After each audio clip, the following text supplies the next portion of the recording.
Alcatraz wasn't just a prison, it was a collector, harvesting the most toxic specimens of American criminality and transforming them into something far more dangerous than they'd ever been on the streets. When Al Capone's empire finally crumbled beneath Elliot Ness's relentless pursuit, they didn't simply incarcerate the kingpin.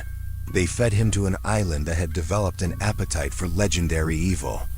Capone arrived carrying the weight of countless murders, corrupted officials, and poisoned neighborhoods. But Alcatraz didn't rehabilitate such darkness, it concentrated it, distilling pure malevolence into something that could seep through concrete and steel. Machine Gun Kelly brought his own brand of horror, civilian blood still staining his reputation like rust that wouldn't wash clean.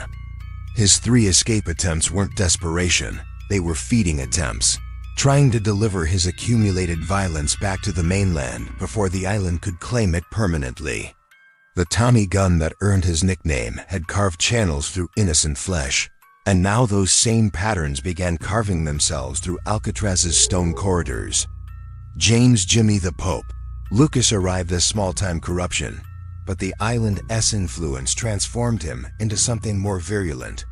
The 2 dead cops he'd left behind weren't just casualties, they were offerings, blood sacrifices that purchased his admission to a community of legendary predators where proximity to greater evil began its own infectious process. These weren't simply 3 dangerous men serving time. They were ingredients in whatever recipe Alcatraz was perfecting. Each brought their own specialized toxicity. Capone's organizational brutality, Kelly's random violence, Lucas's corrupted innocence. Combined within the island's supernatural pressure cooker, they didn't just coexist, they synthesized, creating new forms of darkness that prison walls couldn't contain. The legends they became weren't built on their past crimes, but on what they became while feeding the island's hunger.